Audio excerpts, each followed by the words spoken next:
All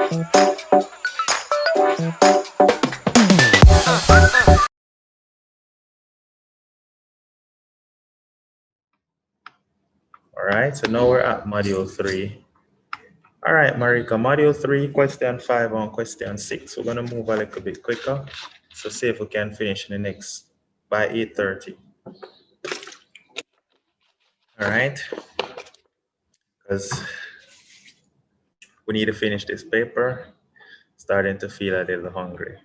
So let's go now. So it says, given the matrices A and B and M, determine each of the following, A minus B. So that's nothing to worry about. A minus B, you can just write it up here. Don't even need the whiteboard for that. A minus B. We know that we just need to subtract these. So 3 minus 1 is 2.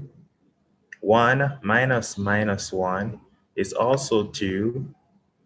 0 minus 1 is minus 1. And then 1 minus 0 is 1. Then 0 minus 0 is 0. Then 1 minus minus 1 is 2. Then 0 minus minus 1 is 1. Then minus 1 minus 3 is minus 4. And then 0 minus minus 1 is 1. Could it that, Marika, for A minus B? Yes, sir. Now let's look at A times M. So we're going to multiply these two matrices.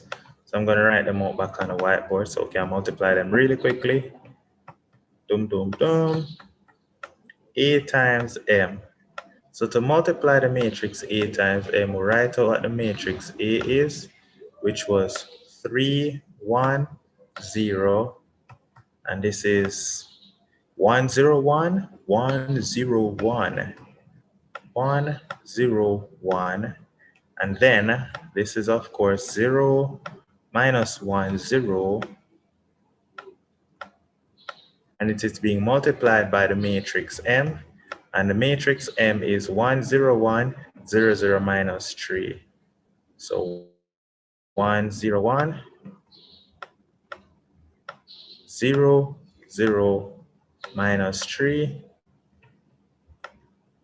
Then minus 1, 3, minus 1. Minus 1, 3, minus 1. This is A times M.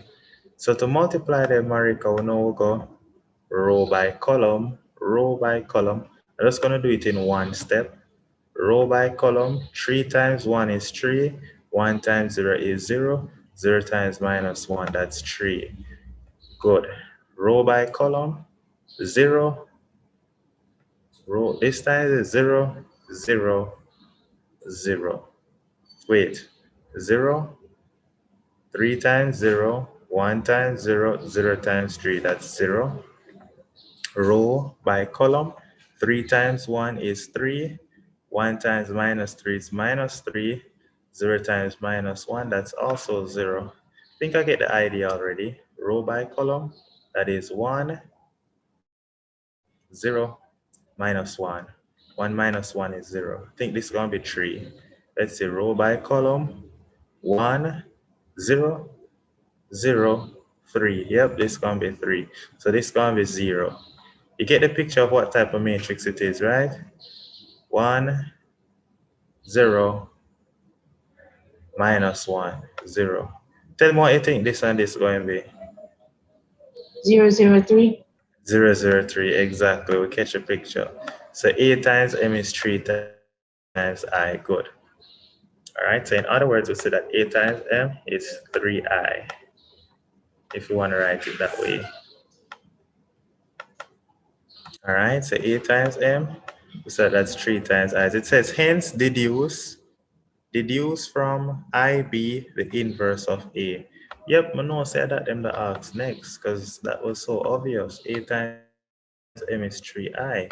Since A times M is 3I, Marika, if we pre-multiply both sides by A inverse, all right, so look what we have right here. We have A times M is equal to 3 times I. We need A inverse to be the subject. So we're going to divide both sides by A. You can't necessarily do this in matrices, but we divide both sides by A. This A cancel this. So we end up get that M is equal to 3 over A times I. That's really 3A to the minus 1 times the identity I. Then we can divide 2 by 3, and then we say A inverse is actually divide by 3 M over 3, but we don't say divide. In matrices, we're gonna have to say M inverse is 1 over 3 times the matrix M. So that's A inverse. A inverse is actually just going to be 1 over 3 times the matrix M, and the matrix M is this one up here. 1, 0, 1, 0, 0, minus 3, minus 1, 3, minus 1. Cool, Marika? Cool. Yes, sir. Cool, Marika? Nice. That's A inverse. Now, the next part them asks me is find the matrix X such that AX plus B equal A. Is this really it? I think we missed out something out of question 5. Yeah, because I was like, oh, the question I done so far. So we saw this, Marika. We're going to have to come back to it. So it says, find the matrix X such that AX plus B equal A. So we need to find the matrix X such that AX plus B equal AX plus B is equal to A. All right, let's see how we can do this, Marika. Now, from what I'm seeing right here is we want to find matrix X. So if I bring over B over here, I would get A minus B. And A minus B is equal to AX. And so if I divide both sides by A, that would finally give me what X is. That would tell me that X is equal to A, right here is really 1 over A times A minus B. In other words, Marika, that is telling me that X is equal to A inverse times A minus B. That is the matrix X, A inverse times A minus B. Yeah, cool it this? You cool it this, Marika? Yes, sir. No, we already find A inverse. A inverse, remember, is 1 over 3 times M. That was A inverse, and A inverse was right here, so 1 over 3 times 1, 0, 1. This is now 0, 0 minus 3, 0, 0 minus 3. And this is now minus 1, 3, minus 1, 3, minus 1. They will multiply it by A minus B. A minus B, remember, A minus B, with the phone A minus B to be, where was A minus B? Here, so 2, 2 minus 1, 1, 0, 2. Let's write that down. It's 2, 2 minus 1, 2, 2 minus 1. Then it was 1, 0, 2, I think, 1, 0, 2, and 1 minus 4, 1. 1 minus 4, 1. So this will give us the matrix X. So first, Marika, let's multiply across these two matrices. So 1 over 3 times row by column. 1 times 2 is 2. 0 times 1 is 0. 1 times 1 is 1. That works out to be 3. Row by column. 1 times 2 is 2. 0 times 0. 1 times minus 4. Let me go again. 2 minus 4, that's minus 2 here. So in row by column, we'd have minus 1, 0, 1. Minus 1 plus 1 is 0. In row by column, This is going to be 0, 0, minus 3. Then we have row by column, 0, 0, 12. Then we'll go right here. Now we have 0, 0, minus 3. They'll go again now. Row by column, we have minus 2, 3, minus 1. That's minus 2. Plus 3 is 1. Then minus 1. Ooh, that's 0, right? That is 0. Minus 2 plus 3 is 1. Minus 1, yeah, that's 0. Then row by column, minus 2, 0, minus 2, 0. Then positive 4, minus 2 plus 0 plus positive 4, that's positive 2. Then row by column now is 1. 3 times 2 is 6. 6 plus 1 is 7. 7 minus 1 is 6. This is it, Marika. This is a matrix X. Of course, you can end up multiply everything by 1 over 3. Either leave it like this, or if you just want your answer look, the normal way, divide everything by 1 over 3. Multiply everything by 1 over 3 to write it as 1 minus 2 over 3. If you want 0, this is minus 1, 4, minus 1, 0, 2 over 3, and 2. Cool with this? Yes, sir. Nice, so that would be a matrix X. Okay. Now, Marika, we had skipped out the first part, which was a little bit of, proper permutations. And it have to talk about cricket. You remember when I tell us that them always ask them keep, we have to know? Cricket, football, basketball, card pack, dice, and head and tail. You have to know all of them, all right? They never All put right. baseball. Repeat? They never put baseball. No baseball. Baseball is not Caribbean. Remember, it's Caribbean. CX is Yep, Caribbean. basketball isn't Caribbean. Repeat? Basketball isn't Caribbean. Basketball is not Caribbean, really? It's not. That's crazy. That's Sir, crazy. Yeah. when from the 90s and 80s, what type of teams did schools have? Cricket team and football team, netball team. Yeah. That is No true. basketball team. It's That is recently true. basketball started coming. That is true.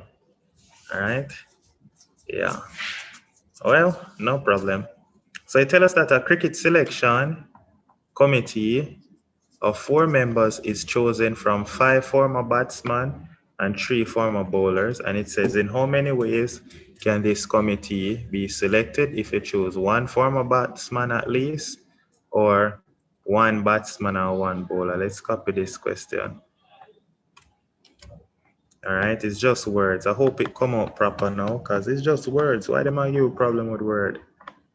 All right. This should come out proper. Yeah, this come out proper. So a cricket team, in the selection is chosen from that. In how many ways? If it includes at least 1 former batsman, and part 2 is 1 batsman and 1 bowler. Why is this repeated?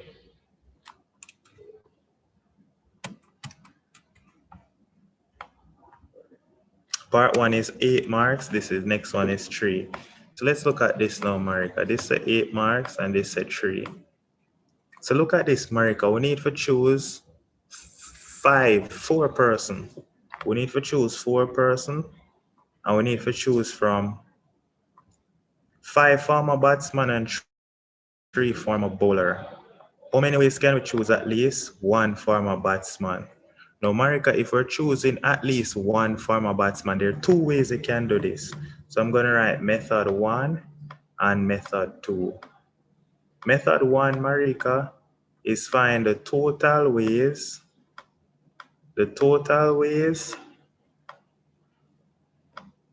minus when you choose no batsman. That would give you at least one batsman, though. Right? Yes, sir. Total ways minus no batsman. That will give you at least one batsman. And method 2, Marika, is to actually do all of the calculation. Then for look my committee, if you choose one batsman and three bowler, then the next possibility is if you choose two batsman and two bowler. Then the next possibility is if you choose three batsman and three bowler, three batsman and one bowler, sorry. And then finally is if you choose four batsman and no bowler. And then you add them up, that would give you all the possibility that your team must have at least one batsman, though. So any one of these way would work. So we're going to do it both ways just to show you that it is fine. So the total ways, Marika, is if we're just choosing four from how much people? We're choosing, total ways is we're choosing four from, this is 5 plus 3 is 8, minus no batsman. If you're not choosing a batsman, that means you choose 0 batsman from 5 batsman multiplied by, you choose all 4 bowler, you choose 4 bowler. Wait, it's not 4.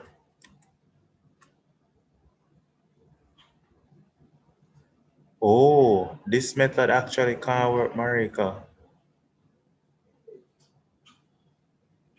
This way can't work. You have to just do it this way. Do you see why you just have to do it this way? Now I see why it is 8 marks. This way cannot work because look, minus no batsman, there's actually no way that you can choose no batsman. So I see why this way would work. Because I was wondering why they put 8 if this alone would work. Why you can't choose the batsman?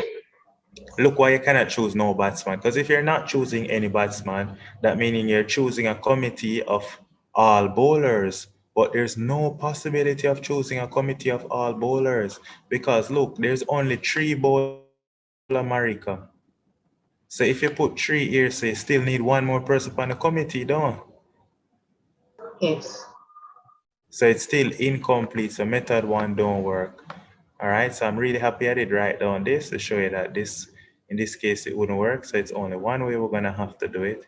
So we're gonna have to do all of this and add them up. That's why it worked 8 now, that makes sense. So now we can say, we can choose one batsman from 5 times we're choosing 3 bowler from 3, that's one possibility. This is now, we're choosing 2 batsman from 5. So 5C2 times, we're choosing 2 bowler from the 3. This is equal to, we're choosing 3 batsman from 5. So that's 5C3 multiplied by, we're choosing 1 bowler, from the 3. Then there's a possibility we can choose a committee of 4 batsmen from 5 times, we're choosing no bowler. So add them up, Marika, and this will give us our answer. Now I see why it word 8. It makes sense now. No, this word 8 makes sense. So let's put all of this in our calculator. So it is, as we say, choosing 1 batsman, 5 choose 1, multiplied by, we end up of a choose 3 bowler from 3, 3 choose 3, close the bracket plus, we're choosing 2 batsman, times we're choosing 2 bowler from 3, plus we're choosing now, this is now 5 choose 3 batsmen, and so we're choosing 1 bowler from our 3, plus we're choosing all batsmen, 5 choose 4, and we're not choose not 1 bowler. So from the 3, we're not choosing any bowlers, and that's it. That's 70 ways. So the answer come out nice and pretty. This just come out to be 70. That nice and pretty, no? For 8 marks, don't Marika? Yes, Right? Come out nice and pretty, nice. Now look at this now. It says find how many ways we can choose 1 batsman and 1 bowler. So Marika, if we're choosing at least, remember this is what it's saying, at least 1 batsman and 1 bowler. So for part 2, this is part 2 we're gonna do right here. If we're choosing at least 1 batsman and 1 bowler, the possibilities are we can choose 1 batsman, 1 batsman after the day, and at least 1 bowler. So you can choose 1 batsman and 1 bowler. All right, I'm going to use a ball to represent bowler and a bat to represent batsman. All right, this is just easier. So there's a possibility we can choose 1 batsman, and there's a possibility we can choose 3 bowler, I should say.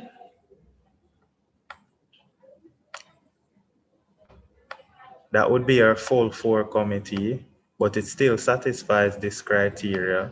There's also the chance we can choose 2 batsmen. Oh, trying to draw a bat.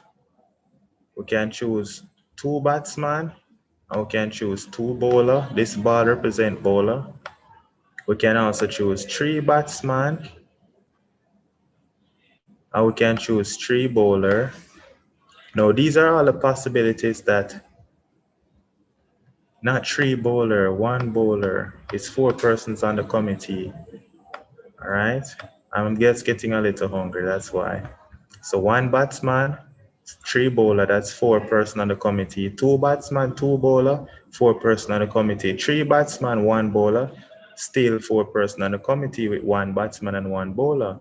Now, Marika, you can do the virtually the opposite, where you can literally now choose 3. Oh, but these are all of them, right? Because we're going to look at the possibility now when you choose 1 bowler and 3 batsman, that's already there.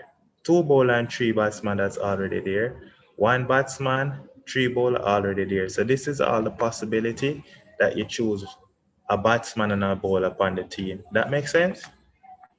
yes, So that's equal to we're choosing 1 batsman from the 5 times we're choosing 3 bowler from the 3 plus we're choosing 2 batsman from the 5 times we're choosing 2 bowler from the 3 plus we're choosing 3 batsman from the 5 times we're choosing 1 bowler from the 3. So work them here out now. And we're nice, Marika. We're nice.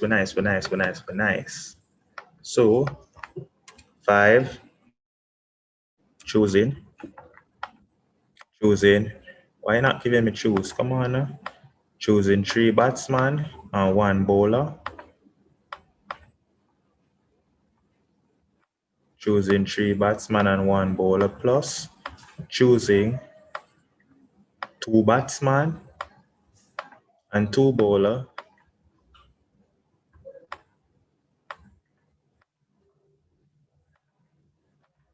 plus we're choosing 1 batsman, 5 choose 1, and now choosing 3 bowler, which is 3 choose 3. These are all the ways. We get 65. That's it, Marika. That's 65. All right. Cool at this, Marika. Cool. yes, sir. Nice. All right. Now I don't understand why this one is 8 and this is 3. That's just crazy, but that's just how CAPE is. Because I literally do the same amount of work. You see how it don't make no sense?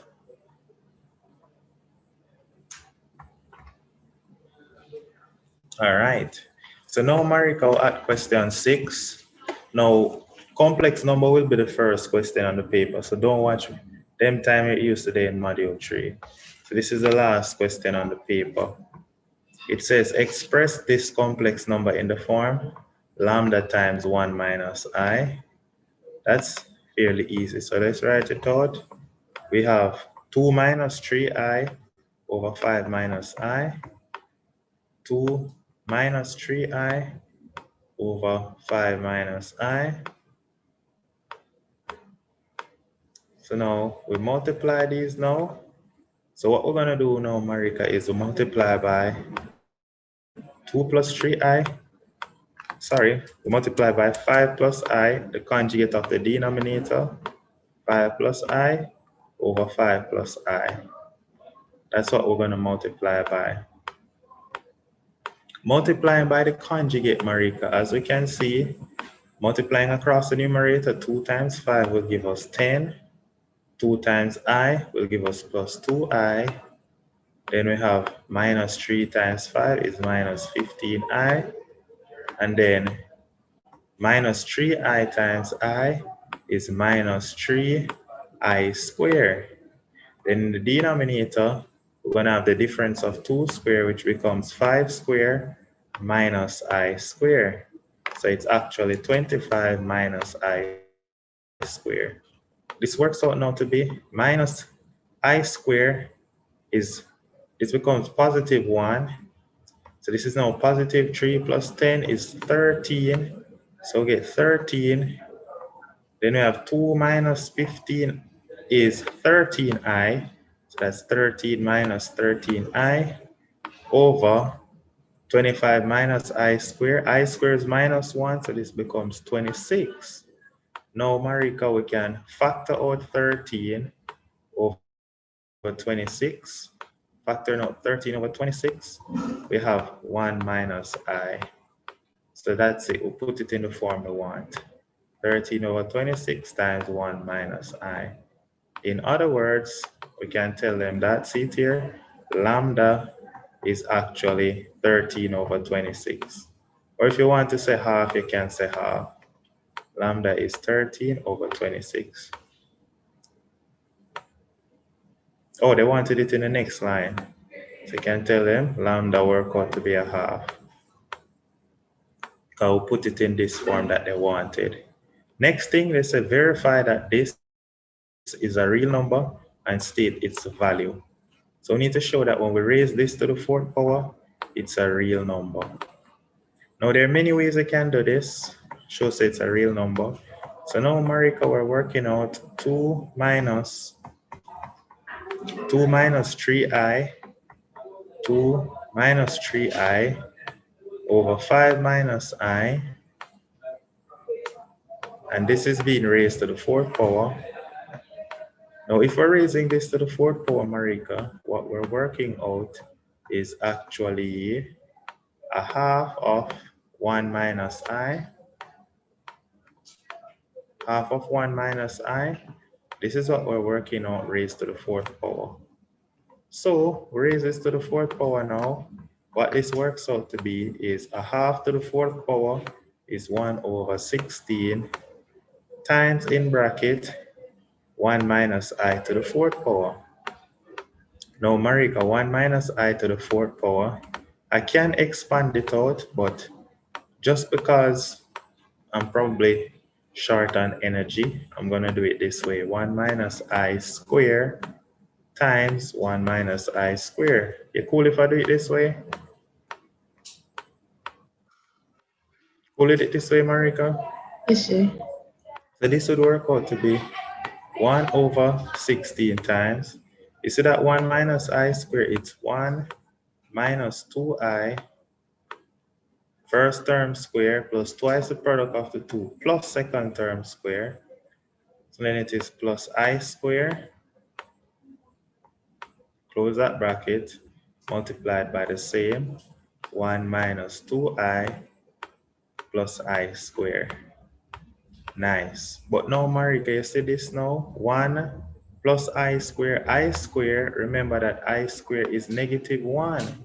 So this works out to just be 1 over 16 times, in bracket, this is minus 2i, and it's being multiplied by minus 2i. But minus 2i times minus 2i is minus 4i squared. So this is now minus 4i squared over 16. And this is now I squared is minus 1 times minus 4 is 4. This is 4 over 16. 4 over 16 is a quarter. So that's the value. It works out to be a quarter. So yes, it's a real number. So we can tell them, hence, it is a real number with a value of quarter. That's it, with a value of quarter. Cool it is, Marika? Yes, sir. Nice. That's it. Nice. Now we reach the last part of the paper. Last part of the paper. Time to have some fun. So it says, Marika, the complex number z is 1 over 3 plus it, where t is a variable, and z bar denotes the complex number z. Show that z plus z bar equals 6 times z bar. All right, so first thing, let's write down that, Marika. Now, Marika, I have a very strange feeling that this complex number might come back, meaning this exact same question. I have a feeling so they might repeat this one. So So pay did attention. you repeat questions on paper 2? Exactly. Yes, Marika, they repeat exact questions. I'm telling you, Really? 2019 was a repeat of 2009, literally. And then now, I'm going to show you. Give me 1 second right here. I'm going to show you. Pause.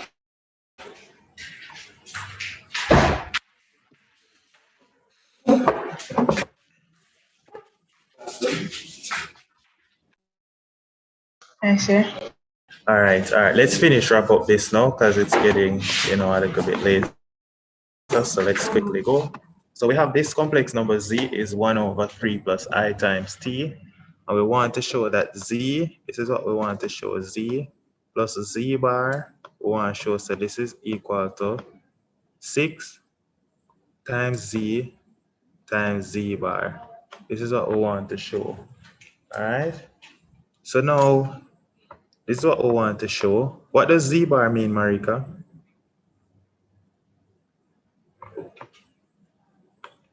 What does the z bar mean? Can you hear me?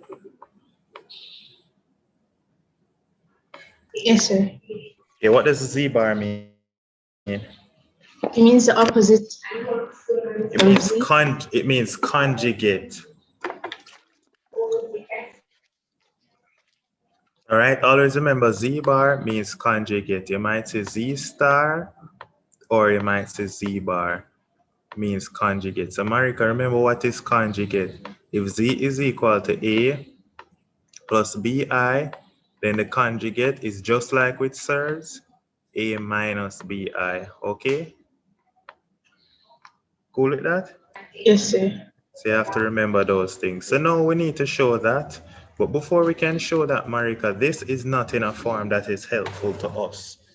1 over 3 plus I times t, what is that? We need to rationalize it. To rationalize it, we'll multiply by the conjugate of 3 plus it, which is going to be, we're multiplying by 3 minus I times t. All right, so multiply by 3 minus I times t. We multiply them now, Marika. So what we get is z is equal to 1 times 3 is 3. 1 times minus it is minus it. 3 times 3, that's going to be 9. This is going to be the difference of 2 squared, so it's going to be 9 minus I squared t squared. That's what we get for z. This will end up work out to be now, Marika, 3 minus I times t over, this is now, I squared is minus 1, so that becomes 9 plus t squared. All right, so that is z. So if this is z, Marika, in other words, you can break it up to write that z is actually, put the real part by itself, 3 over 9 plus t squared minus, this is now t over 9 plus t squared times I. All right, so that's the imaginary part, and that's the real part. So if this is z, Marika, then what that means then is, if this is z, then that means I replace the minus with a plus. That means a z bar is ending up going to be equal to 3. Replace the minus with a plus, so z bar would be 3 plus it over 9 plus t squared, right? This is z bar, agreed? Yes, sir. Agreed, this? Nice. Now look at this now, Marika. So now we can say that z plus z bar, z plus z bar would be equal to, if we add this plus this, let me do it in a different color. We're going to end up get 3 plus it, that's z bar, plus 3 minus it. This is all going to be over 9 plus t squared, right? Because two of them have the same denominator, right? Right? Right, Marika? Yes, sir. So z plus z bar is going to be 3 plus 3 is 6. It and minus it gone, so this is just 6 over 9 plus t squared. So this is now z times z plus z bar, 6 over 9 plus t squared. Now, Marika, let's see if we get the same thing. So to multiply 6 times z bar, we want to get the same thing. So 6 times z bar ending up equal to, this is going to be 6 times. Now, first thing I'm going to do, let me multiply z times z bar first. So we're going to be multiplying, this was 3 minus it over 9 plus t squared, and this is being multiplied by 3 plus it over 9 plus t squared.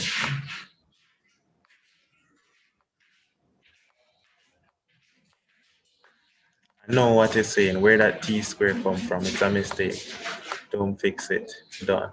So now when we multiply z times z bar, Marika, what we end up getting is, in the numerator, this is a difference of 2 squared. That will become 9 minus I squared t squared, don't it? Yeah? Right, Marika? Yes, sir. And then in the denominator, gonna become 9 plus t squared times 9 plus t squared is 9 plus t squared all square, right? Right? Yes, sir. Now, Marika, I squared, remember, is minus 1. So this end up work out to be 9 plus t squared over 9 plus t squared all square. Right? 9 plus t squared all square. Right, Marika? That's z times z bar, right? Right? Right, Yes, sir. Marika? Now look at this now. So when we can do this, Marika, we're not good man, we can write this as 9 plus t squared. And you see the denominator there? Look what we're going to do to the denominator. Break it up back originally how it was. Write it as 9 plus t squared. And this is being multiplied by a 9 plus t squared. When you can easily do them thing, the man, we're bigger than this, you know. Yeah, man, we're bigger than them thing here. Break it up like this. Don't it? Because square is multiplying by itself, though. Yes, sir. Then this cancel this, don't it? So So it's now, 9 so plus now, 2 squared. so now we get z times z bar. We end up getting it's 1 over 9 plus t squared. Now, Marika, look at this. If we put on a little 6 in front of it, we multiply this by 6. We can put a little 6 in front of this too, don't we? Yes, sir. Right? So now 6 times z bar is this. But Marika, that's how we did get for z plus z bar. Yeah. So we can say so 6 times z bar is also 6 over 9 plus t squared, huh? Right? See it, Marika? So to say two of them true, we get the same thing. Right? Right, Yes, sir. Marika? True. So can end up right. So z plus z bar is equal to 6 times z bar. Is it say this one did have a little spice to it, don't? Have a little spice to it or not? It does. Yeah, because first thing we had to do was rationalize. After we rationalize, then we had to expand the left and the right. I think the rationalize was the real part to realize that to rationalize. And I guess the next challenging thing is it's uncommon to get a complex number with t in it, where t is a parameter, don't it? That's unusual. So usually you'd have just gotten 1 over 3 plus I or 1 over 3 plus 7i, but because they put the parameter, it made the question look weird, right? All right, so now the last part of this says as t varies, t lies on the circle and state the coordinates of the center of this circle. So of the complex number, I will already have the conjugate, and we need to show them that this right here, the locus of z pretty much is a circle. I need to find the center of the circle as t varies, right? As t varies. Because this complex number represents a point T in the Argand diagram. All right. So now this is a complex number Z. We'll put it in its standard form where this is the real part, this is the real part, this is the real part. So we can call it the real part of Z, and this is the imaginary part of Z. So what we're going to do in order to find or show that the locus of Z, which represents the point T, we need to show that T as this T varies, Z going to end up become a circle. In order to do that, what we're going to do is we're going to give T values. All right. So if you were to plug in, let's say when T equals 0, right? If you plug in when T equals 0, plugging in t equals 0 right here, then the real part would be 3 over 9 plus 0. So then that means that the real part of z, we'd end up get that the real part of z is equal to 3 over 9.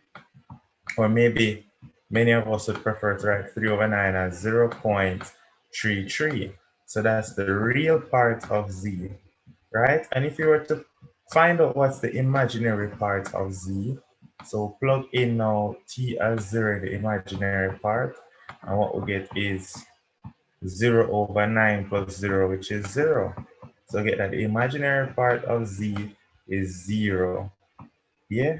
Then if we were to do the same now, but instead of plugging in 0, let's plug in -1. If you plug in t as -1 right here, the real part would just be 3 over 9 plus -1 square. -1 square is 1. 1 plus 9 is 10. So this is just that the real part would be 3 over 10. So the real part of z would be equal to 3 over 10. Now, if you were to find the imaginary part of z now, the imaginary part of z, If we plug in the t as -1 in the imaginary part, the imaginary part, by the way, the negative is in front of this. So the imaginary part is minus t over 9 plus t squared. So minus minus 1, make it become positive 1 over 9 plus positive 1 is 10. So that becomes that the imaginary part would be 1 over 10. Let's say you were to plug in t equal 1 now. You might say, so sir, when we are going to stop? I am just going to choose a range. So for me, I'm going to look at the real and imaginary parts, and I'm going to choose a range, maybe say when t is between -5 and 5.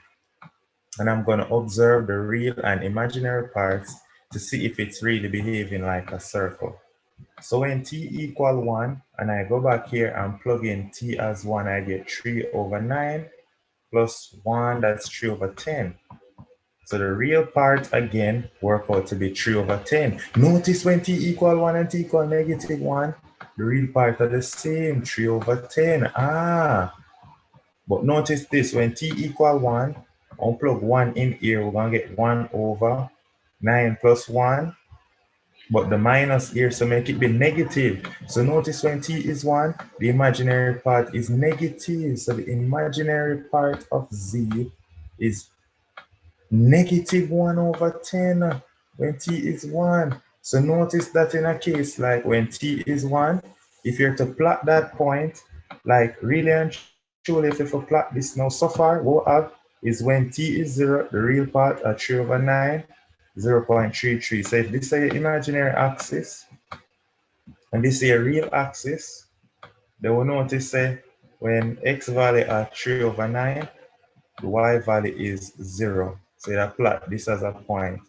We notice when the x value are 3 over 10, with somewhere like right, so maybe I saw 3 over 10, which is less than 3 over 9. Let's say when this is 3 over 10, yeah? This is 3 over 10. You notice that the y value is -1 over 10 and +1 over 10. So let's say 1 over 10, they're up here, so, right? +1 over 10, -1 over 10, they're somewhere down here, so, right? So notice that this x value of 2y value feet. It start behave like it want to behave like one circle already done. It look like it want to be something like so, right? So let's find out what's gonna happen. So now in order to find out what's gonna happen, we're just gonna plot t values between -5 and 5. So from before the session, I already put together the table right here so of what we're going to get. Just to save some time, so these are going to be the values that we're going to get, right? And so since these are the values that we're going to get, we're just going to plot these now on a graph. So we're going to plot these now and actually see if it represents a circle. Of course, you're in an exam, you can't plot on no graph. You're doing a sketch, right? And you just want to tell them the center. So let's go to the graph right here. So now, all right, and we defined it. And we're just going to be plotting these points. So we're going to be plotting the points now. And we're plotting, remember, so before we even plot the points, I'm just going to write down, remember that the y-axis is your imaginary axis and the x-axis is your real axis. Just want to be very clear and blunt about that. And since the biggest x value is 1 over 9, we can extend out the graph a little bit. And then since the biggest y value is not so that big, can bring out the graph like this. Yeah, man, let's bring out the graph a little bit. Yeah, man, yeah, man, yeah, man. This is supposed to go. All right, so this can work. All right, this can work, this can work. So now we're plotting the points then when we get the different values for the real and the imaginary part. These are the real values we're going to be plotting. And so this is 1 point. This would be another point. This would be another point. This would be another point. This would be another point. This would be another point, and so forth. So let's plot these points now. All right. So we insert, plot the points. The x value, when the x value was, the first x value we had, let's start with the 0 then, when we have 1 over 3. Well, we have 1 over 3, that is, was a 0.33, and the y value that corresponds to it was 0. So plot that, nice. Now, the next point was when we had, let's go with the -1. When t was -1, we get that the x value was 0.3, and then the y value was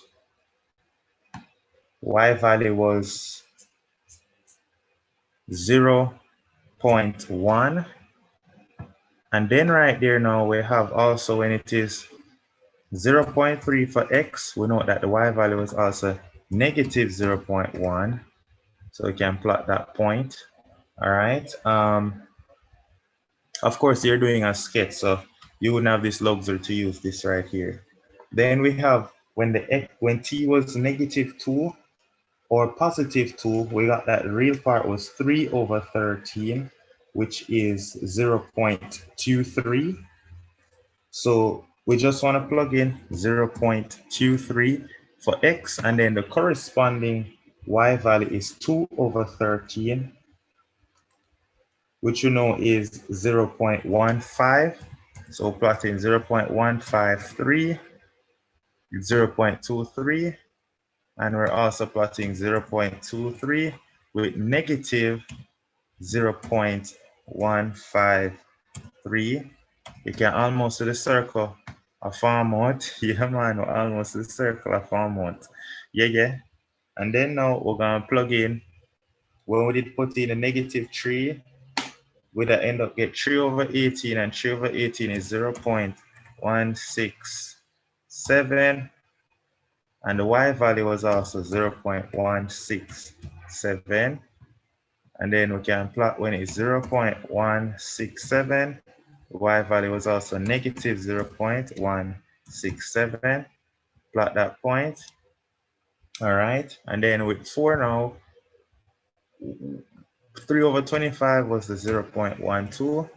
When x is 0.12, the y value was 0.16.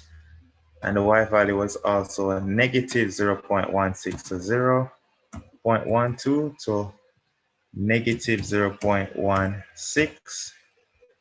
And then now, the last value we used was a -5. And -5 there give it 3 over 34 for the real part. And that is roughly 0.088. We'll put that in. And the y value was 5 over 34. And 5 over 34, we said that was 0.147, 0.147. We plot that, and then you have 0.088 go to minus 0.147. Now, that's what we have so far. Now, you see this, now we're gonna draw to x a little bit more, draw to y a little bit more, because we want to show say it's a circle, right? So remember, this is your imaginary axis. I'm just going to bring this down here a little bit so I can keep on magnifying. Then I'm going to just bring out this some more. Just want to show it's fully a circle. We can already see the circle, yeah? That's your imaginary axis, your real axis. We can already see the circle. The circle, see circle here is like the center is somewhere in here, right? Center is somewhere in here. This is the 1 over 3. It's in between 1 over 3. 1 over 3 divide 2 is 1 over 6. The 1 over 6 was somewhere here. This was the 1 over 6 right here. Yeah? See it there? Well, not quite there. Something along, well, it seems like that's not the center. But want to show that this is a circle. So we need the first thing we need is the axis then for balance. Meaning we need the x and y axis for balance. So maybe I need to bring this thing a little bit more.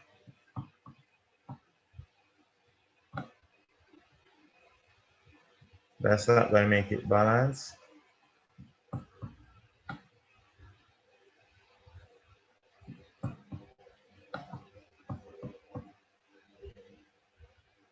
All right, so this is a circle now. As we can see right here is the center. Clearly, this is the radius. So you're gonna look something like this. This is a circle, we represent it. All right, of course, these are estimates, so it's not gonna pass entirely through, but this is roughly the circle. All right, so see it there? Guys, all of this right here, which is t, which that complex number was this right here. When we plug in our values of t, we end up realizing it would have end up just you one circle will look something like that. And so now we're able to tell them the center of the circle, right? So the center of the circle from our graph, let's write it down. From this, the center of our circle is when x is 1/6, right? So the center of the circle is 1/6, and the y value is 0. 1/6, 0 is the center of our circle. Is that all they wanted? They said, show that z is a circle, so we show it, right? So we did it geometrically, so you can tell them, done geometrically with a sketch, done geometrically. And we also found that the center of the circle was 1/6, 0. Center of the circle is 1/6, 0. Nice. So that's it now. So that's it. Nice and easy, soft. All right. So I really hope. So good with this? Yeah, man. So that's it for our sketch right here. So again, this is the locus that represents t. This is our imaginary axis. This is our real axis. And that's it. So you can do this geometrically.